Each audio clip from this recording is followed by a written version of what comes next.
back to Today on Display, and I know I'm wearing a dark outfit, but I promise this game is going to be anything but dark. It's going to be light and fun and full of money. So in the spirit of that, let's find out how much we're playing for today by spinning the wheel. You can see there's $1,000 slots, $2,500 slots, and of course $5,000 slots. So let's all cross our fingers and hope it's going to be a big one. Let's spin the wheel. What's it gonna be? What's it gonna be? I can hear you chanting 5,000 in the chat. I can see you chanting 5,000 in the chat. And I missed it! Oh! I jinxed that. I'll take credit on that, but we're still playing for $1,000! All right, so tomorrow we try color. The black didn't really do it, but the game still will be light and fun. It's coming your way very soon. 10 questions. You're going to have to answer all of them correctly in order to get a piece of that $1,000 prize. Stick around. We've got more Today on Display coming up.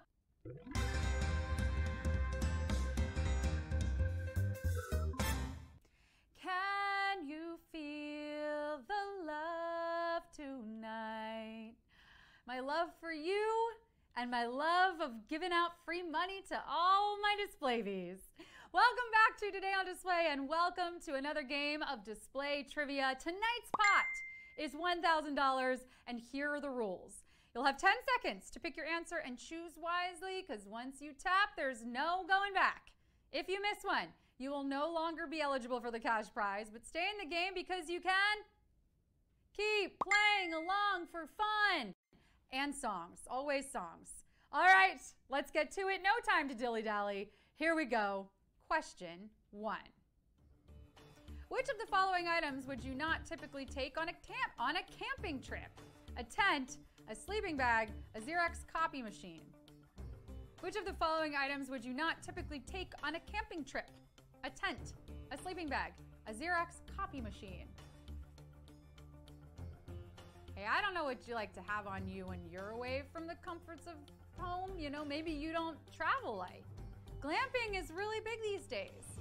For those of you who don't know, that is glam camping. A glamping. But as long as I'm still sleeping outside, there's not a whole lot of glam going on. I'm using more energy to ward off bugs than I am to apply my vitamin C serum. I think it's pretty difficult to find a copy machine anywhere these days, let alone in the forest, right? Pro tip, find a roommate with the printer. Makes your life way easier without all the hassle. You heard it here first. Question 2. The cosmetic referred to as blush is typically applied to what part of the face? Eyes, cheeks, lips. What part of the face are we looking for? Eyes, cheeks, lips. If the eyes are the windows to the soul, then the cheeks must be the facade of the soul, right? And then I think that makes the mouth the door to the soul. I mean, food goes in through there, so that checks out, right? Food is what my soul craves. Then there's just the nose, which is the air conditioning vent of the soul. Either way, you know, you want all your parts to look gorgeous, darling, and though most of the time you're pretty enough without your makeup, sometimes it's just what you need for a pick-me-up. Do you guys think I'm pretty?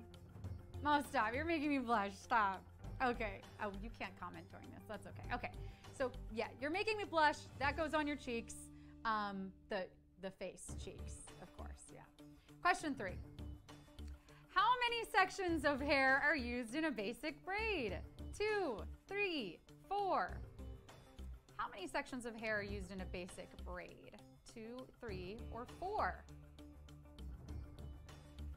This is the minimum amount of hair that you need to make a braid. I learned this at summer camp. Something else I learned at summer camp? Label your stuff, because some of those girls were kleptos. Daphne, I know you took my scrunchie out of my bunk because it's in your hair, girlfriend. It's in your hair.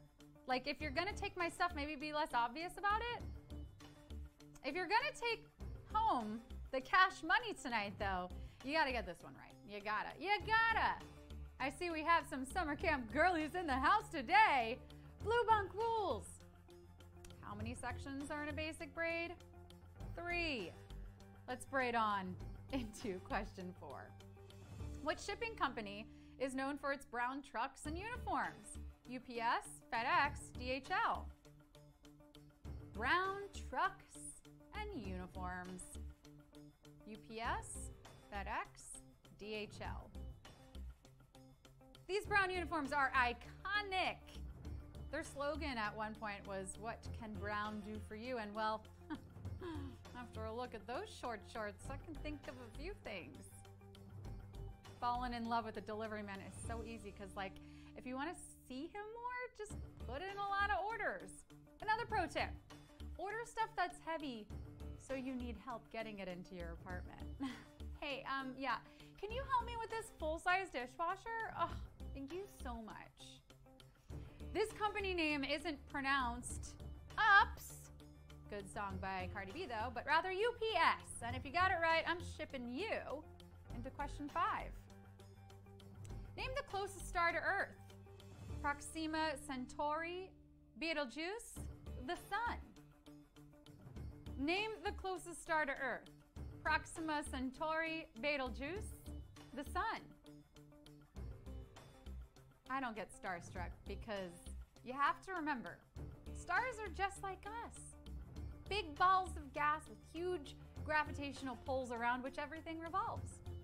Also, like the hottest, most massive things in the universe. Yeah, I 100% relate. Gotta ask some of these stars about their skincare routine though. Have you seen that glow? Like, is she born with it, or is it hundreds of millions of thermonuclear reactions? For now, all we can know is the sun is the closest star to Earth, and stars are what we have playing in this quiz tonight. Yeah, you're a star, and you're a star, and you're a star. Question 6. Which human body part produces bile? Stomach, small intestine, liver. Which human body part produces bile? Stomach, small intestine, liver. I gotta be honest, I don't truly know what bile is, but it doesn't sound pretty. Like, some words just sound gross, like mucus, ooh, or chunks, gross. Bile definitely falls into that category, or words are, icky without fully knowing what they are. But gross or not, you need this for digestion. As long as this body part deals with it and doesn't involve me, we'll be good. And who can we thank for bile? The liver, of course. Thank you, liver. Thank you. Is it there? I don't know. But you're crushing it. You're crushing it in there. Let's crush more of this quiz, okay? It's Q7. Chris Rock's character in the DreamWorks half-animated feature film is named after what scientific process? Diffusion, osmosis, convection. Which one? Diffusion, osmosis, convection. This character is an anthropomorphic white blood cell who lives inside Bill Murray, and it makes me wonder what shooting this must have been like. I mean, I've heard Bill Murray was a nice guy, but to let an entire film crew into his body like that? Wow. Some actors won't even come out of their trailer when they're not working, but Bill Murray, genuinely funny man and salt of the earth. We love to hear it. We love to hear it. Rock's character is a detective named Jones, Osmosis Jones. And does he stop the infection? Well, you'll have to watch to find out. Question 8. All of the following are different names for the same garment except pedal pushers, parachute pants, clam diggers. All of these are the same garment except pedal pushers, parachute pants, clam diggers. All of these sound super practical, right? I love when fashion meets function. Oh yeah. That's why in the winter I just use dishwashing gloves to keep my hands warm. Why use reading glasses when you can just use binoculars? And of course, all my rings are key rings.